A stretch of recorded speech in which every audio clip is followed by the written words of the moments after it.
hoy en día el ser periodista es casi que un castigo.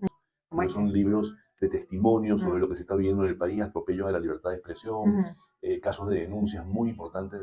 Es como nuestro brazo de responsabilidad social a su familia, la familia de Elise González. Metieron preso al papá, metieron presa a la mamá. Este hombre apareció muerto en la cárcel en el helicoide. Lo más importante de todo este libro es el tono de Lisette, que no busca la venganza, como mucha gente en este país que durante todos estos años ha estado vengándose, sino que busca la reconciliación.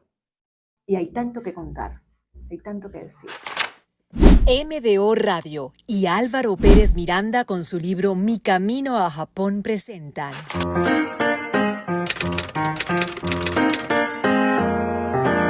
Con el oído en la letra, con Aymara Lorenzo.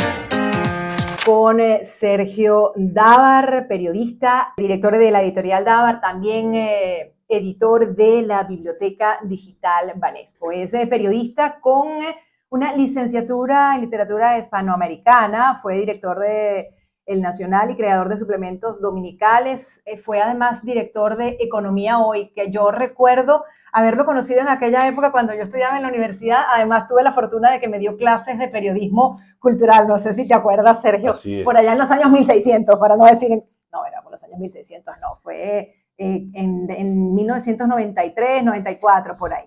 Y bueno, es un gusto que esté con nosotros hoy Con el oído en la letra para conversar de una de las iniciativas más sólidas que hay. Bueno, en verdad vamos a conversar de varios asuntos, entre ellos del trabajo de la editorial Dávar. Pero quisiera comenzar esta conversación, Sergio, hablando sobre uno de los trabajos más sólidos y sostenidos que hay en Venezuela en el entorno editorial, que es el Fondo Editorial Banesco, que tiene ya 3 décadas trabajando con diversas visiones de aproximación para la difusión de contenidos. Quisiera que, en primer término, bueno, nos hablaras de lo que significa un fondo editorial en el contexto país que vivimos hoy. Sí, bueno, es muy importante, gracias Aymara por esta pregunta, es muy importante lo que venimos haciendo en Banesco. Es una biblioteca digital que tenemos allí, que hemos desarrollado, son ya 11, 12 títulos, es mucho tiempo, muchos libros, donde rescatamos textos de periodismo que están dispersos y los juntamos en una antología que generalmente alude o a un género, la crónica política, la crónica cultural, el humor, el deporte, la crónica policial, y hemos podido con esto darle a los estudiantes de periodismo una excelente visión sobre lo que ocurrió en el periodismo venezolano en diferentes décadas pasadas. Yo creo que ese es el valor más importante que tiene esta colección, pero no solamente le ha interesado a los estudiantes, sino que también al público general. Y ha tenido éxito, y hoy estamos con la 70 años de Crónicas Gastronómicas, que es un libro que tiene además el elemento siempre fascinante que tiene la comida para la gente, y que la vuelve algo muy apetitosa, tanto por la lectura, y hemos logrado tener unos ejemplares para poder acceder también a ese lector que no le gusta a veces leer en digital, sino que quiere tener su libro guardado. Ese es uno de los grandes desafíos en este momento para que la literatura en sus diversos géneros mantenga el puesto que tiene en la vida del ser humano. Es un gran desafío el papel versus lo digital. Además, si a esto le agregamos el contexto país en el que ya sabemos cuáles son todos los desafíos que existen para poder imprimir, ¿cómo se transforma esto en uno de los principales objetivos de un fondo editorial? ¿Cómo cautivar al lector digital que a veces encuentra rápida dopamina haciendo scroll en cualquier red social? ¿Cómo hacer para que se detenga en la Biblioteca Banesco y descargue un libro de allí y pueda adentrarse a información, a contenido de valor, a educación y a placer a través de la lectura que ofrece el Fondo Editorial Banesco? Es una pregunta muy difícil, Aymara, porque yo no tengo la menor idea cómo se hace. Lo que yo digo es que hay una hay un interés de parte de los editores que están trabajando hoy en día en el mundo en que los libros estén en físico, porque bueno, es una tradición de muchos siglos, pero también en digital, que es todo lo que te permite, estando en Australia, en Japón, en cualquier parte, o en Venezuela, que es un país donde las cosas llegan con dificultades, bueno, también poder acceder a tener en tu teléfono o en tu tablet o en tu computadora un libro y poder leer. Eso es una ventaja para un público hoy en día eh, acceder rápido a algo. Tú querías leer un libro del premio Nobel, aquí hay muy pocos, creo. Bueno, Sí. lo puedes hacer a través de una biblioteca digital. Entonces, lo que yo sí creo es que todas estas posibilidades ampliaron la posibilidad de registro de un libro. Por ejemplo, nosotros sacamos un libro muy duro sobre el tren de Aragua, lo publicó Rona Rísquez, y ese libro lo hemos vendido casi que más en internacional, en En digital, digital. o en lo que llamamos print on demand, que es tú mandas a imprimir un ejemplar y lo mandas por correo, que lo que se ha vendido aquí en Mm. físico. Y te demuestra que, pero es una enorme posibilidad el tener todos esos elementos. Sí, Y si sí. te sumas ahora, perdón, lo de Audible que acabas de mencionar, bueno, todavía más, porque la persona que tiene problemas con la vista, que está haciendo deporte, que está corriendo, puede tener oyendo un libro que le interesa.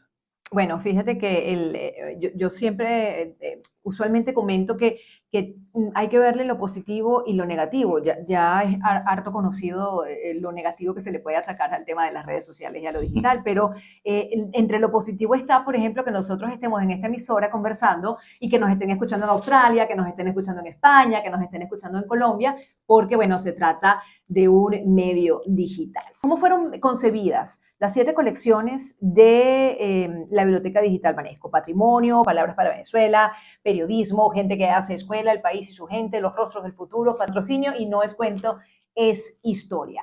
No, no, es importante aclarar que yo tengo que ver con la colección de periodismo Ok. y con esto que yo llamo No es cuentos historia, que es los dos volúmenes de Inés Quintero, que Mm. son dos bellos libros que yo convertí, ¿cómo se llama esto?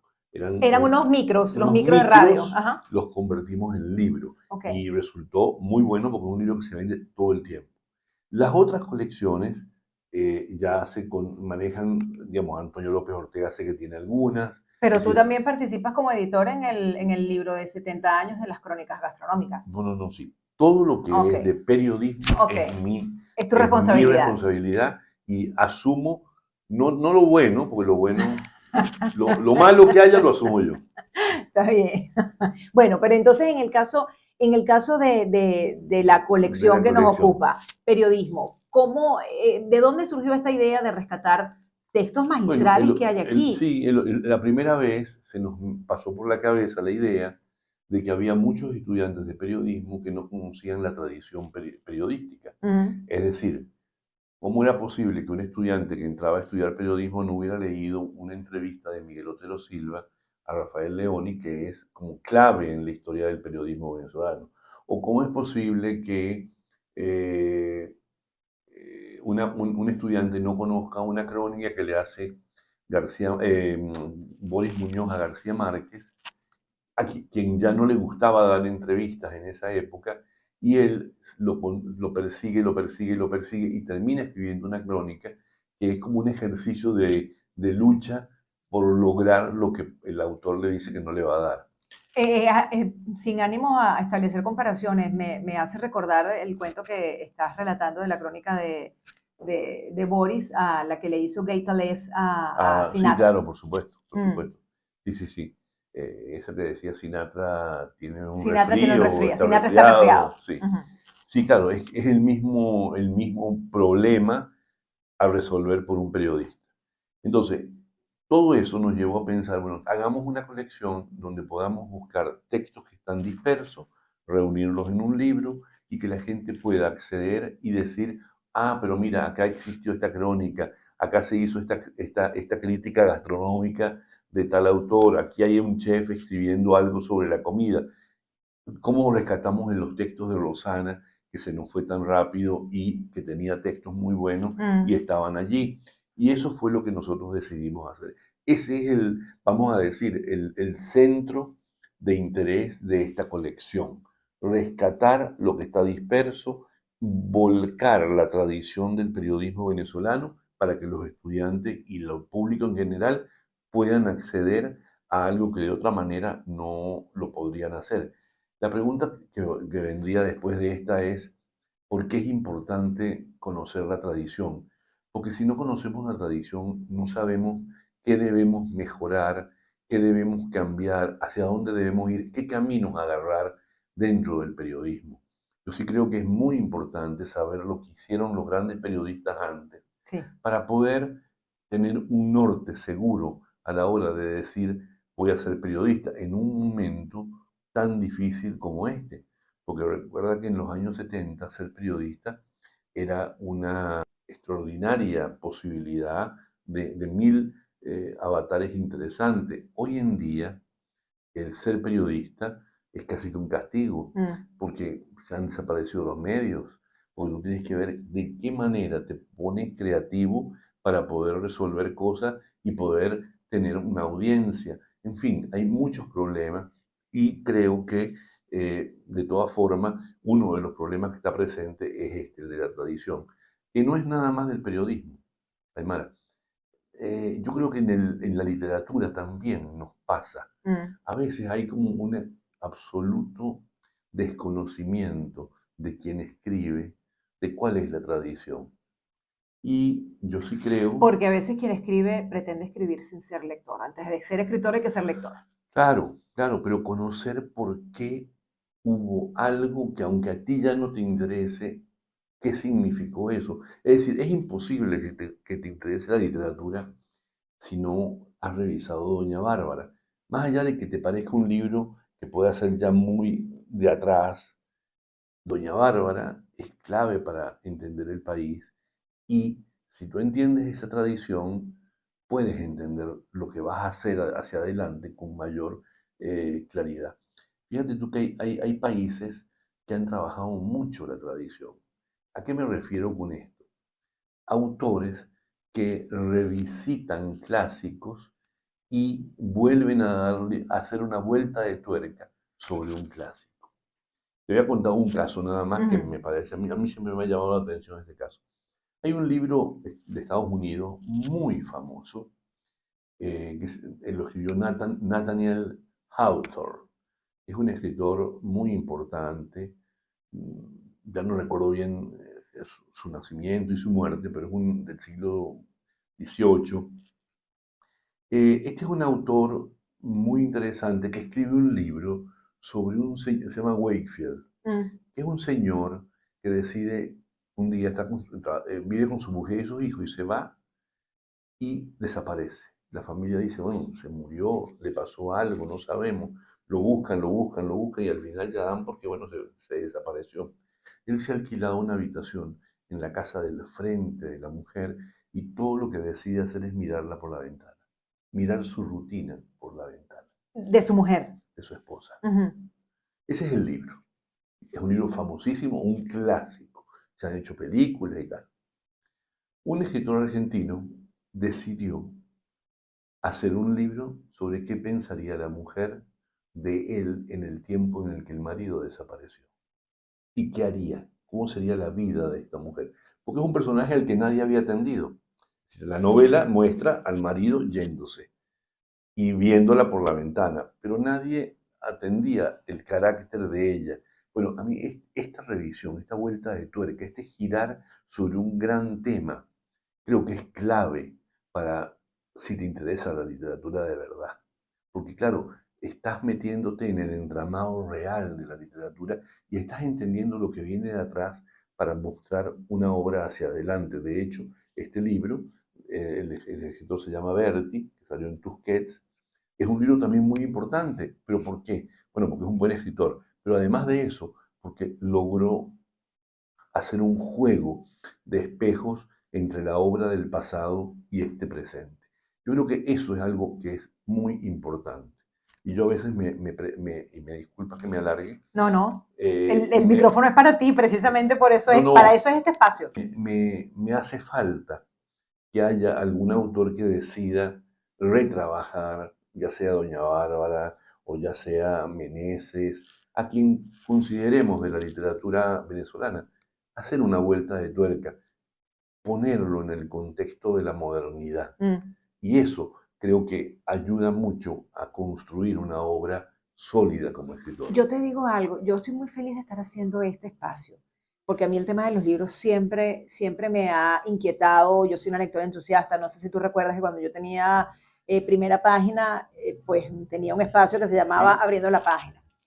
Y oye, es increíble todo el trabajo de hormiguita que hace tanta gente aquí en Venezuela en torno al ejercicio literario, a la escritura, a la promoción de literatura, a la promoción misma de la lectura. Y hay tanto que contar, hay tanto que decir. Así es. ¿Cómo te fue en la feria? ¿Cómo fue para ti esta experiencia de la Muy Feria del buena, Oeste? muy buena. Vendimos bastantes libros. Ahí pusimos ofertas muy buenas para los estudiantes. Ujú. Aprovechamos también para mover los libros nuevos que habían salido. Yo estoy muy contento porque, bueno, dentro de todas las limitaciones, estamos yendo hacia adelante. Uh-huh. Los libros se mueven, la gente conoce el fondo, ya sabe lo que estamos haciendo. Uh-huh. Quisiéramos poder hacer muchas cosas más, pero el problema de los O sea, recursos es muy y tú difícil. trabajas, eso, ahí va, tú trabajas esto a pulmón. O sea, Sí, la editorial Dava sí, va a no, pulmón. a pulmón, a ¿O ver, tienes algún tipo de, o sea, financiamiento de o sea, digo, o no, sea, ¿cómo sobrevive una eh, eh, editorial aquí? bueno, por un Porque lado, Banesco tiene el Fondo Editorial Banesco es el trabajo de responsabilidad social de Banesco. claro, Eso es claro, sustentable en el tiempo por sí mismo. sin duda. No, pero por un lado, dividimos un poco el trabajo. Es decir, hay una parte que es la esencial, que es servicios editoriales. Nosotros Uh-huh. damos servicios editoriales a eh, empresas que tienen necesidad de sacar libros. Claro. Bueno, y eso nos ayuda mucho para lo que es el funcionamiento de la oficina día a día todo el año. Okay. Y como acaba de usar una palabra muy buena, responsabilidad social, nosotros tenemos nuestra responsabilidad social que es, La editorial también. sí, la Okay. editorial como los libros que hace, que son libros que son más rudos, Como porque este. son libros de testimonio sobre lo que se está viviendo en el país, atropellos a la libertad de expresión, Uh-huh. casos de denuncias muy importantes de corrupción o de lo que fuere, es como nuestro brazo de responsabilidad social de trabajo. Y para eso, ¿qué hemos hecho? Bueno, hemos conseguido unas almas muy responsables que dicen queremos apoyarte porque Qué lo que estás bueno, haciendo nos sirve. Y eso nos ayuda un poco a canalizar todo esto que estamos haciendo. qué bueno. Eso es un poco lo que es nuestro modelo de negocio y así trabajamos. Luego de escucharte hablar sobre esa interesante invitación que estás haciendo para buscarle la tuerca a textos fundamentales de la literatura venezolana, pues no me quedaba otra que preguntarte qué es para ti la literatura. Es una pregunta grande y puedo responder parcialmente lo que yo tengo como visión. Eh, la literatura es una capacidad de construir un mundo muy personal, con palabras que son también muy de uno. Es decir, yo creo que los grandes libros que nos interesan, que nos llaman la atención, son libros que se hacen con, primero eso, con el ánimo de mostrar un mundo particular que no lo puede contar otra persona sino tú, porque tienes una conexión con eso importante. Y luego, bueno, una narrativa, una voz que realmente le dé sentido a todo eso y tú digas, oye, esto realmente me interesa porque este señor está diciendo algo que a mí me gusta, ¿no? Claro, estoy hablando de una manera muy general, pero en todo caso, eso para mí es la literatura, es construir un mundo con unas palabras de uno que más nadie podría hacer. Una construcción de un mundo, para parafrasear tus palabras, es lo que has venido haciendo a través de Editorial Dávar. ¿Cuál es el foco de los títulos que están en esta editorial? ¿Se enfoca en promover, en producir títulos disruptivos, contenido que se adapta o contenido que refleja el contexto venezolano? Una parte de la editorial hace eso. Es decir, nosotros tenemos, y quizás lo más llamativo de la editorial es un tipo de libros que son de denuncia, testimonios, ensayos, crónicas, que hablan de la realidad venezolana y dejan constancia de algo que hemos vivido estos años muy duros. Eso para mí es clave. Otra cosa es que también en la editorial hemos ido abriendo el espectro, porque no nos podíamos quedar nada más que en eso, y hemos publicado novelas. Nosotros hemos publicado libros de Francisco Zuñaga, Luis Freites, Menena Cotén, Natalia Sánchez, es decir, nosotros hemos publicado una cantidad de autores que son en el campo de la novela, por decirte algo. Pero después está, no, yo no lo llamo autoayuda, a mí la palabra autoayuda no me gusta, yo prefiero hablar de motivación. Ujú. Y ahí hemos publicado también unos libros muy interesantes, como por ejemplo el libro de Viva la Vida, de Enrique Barrera Negroni, un libro muy bello sobre el final de la vida, una especie de evaluación de qué es importante de la vida cuando la has vivido de manera plena. También hemos publicado una colección que se llama Recuperaciones, que son textos del pasado, pero que hablan a un presente y le dicen cosas todavía.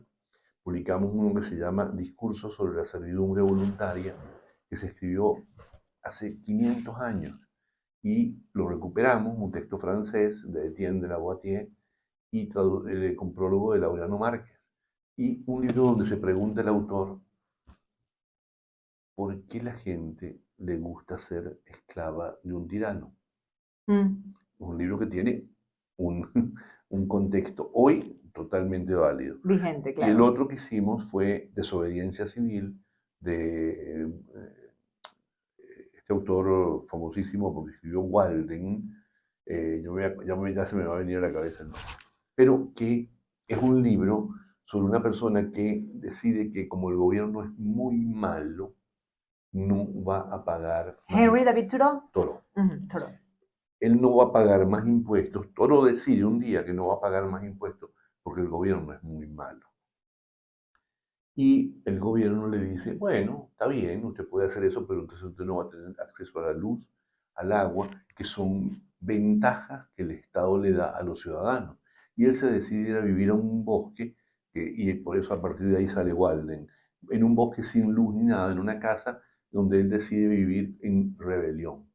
Pero el texto que le explica esta situación es Desobediencia Civil y se lo dimos a prorrogar a Roberto Patiño. Y bueno, hemos hecho esta colección y es una colección que sigue. Por ahí también rescatamos un libro de Guyana, que es de Enrique Bernardo Núñez, con prólogo de Tomás Estraca. En fin, es un trabajo, es una De colección articular articular, plumas que... pluma de hoy con discursos del pasado, pero que tienen que ver con el presente. Es decir, y esta articulación dialoga. Claro, Es totalmente. una articulación dialogante. Totalmente, totalmente. Entonces, como te digo, son muchas capas la editorial, pero en la parte más, vamos a decir, llamativa es los libros de denuncia, porque tocan temas muy, muy neurálgicos del presente. Como este que tengo en las Como manos, este de El padre Mi del padre aviador. del aviador, un Ujú. testimonio extraordinario de Lizeth González, un caso de atropello muy fuerte de este gobierno a su familia, la familia de Lizeth González. Metieron preso al papá, metieron preso a la mamá, presa a la mamá, les allanaron la agencia de viajes de una tía. Es como decir, bueno, pero ¿por qué tanto ensañamiento? Y todo porque un patriota cooperante denunció al papá de ella que lo había visto en una marcha llevándole agua a unos muchachos. Y bueno, este hombre apareció muerto en la cárcel en el Helicoide. Es uno de los 10 presos que han muerto en prisión hasta ahora. Y es un caso realmente muy importante. Pero lo más importante de todo este libro es el tono de Lisette, que no busca la venganza, como mucha gente en este país que durante todos estos años ha estado vengándose, sino que busca la reconciliación. Sin duda alguna, una invitación para leer de la producción de Editorial Dabar. Sergio, muchísimas gracias por habernos MDO acompañado Radio y en Álvaro esta Pérez Miranda edición con de su Con libro el Mi oído Camino a en la Japón letra. presentaron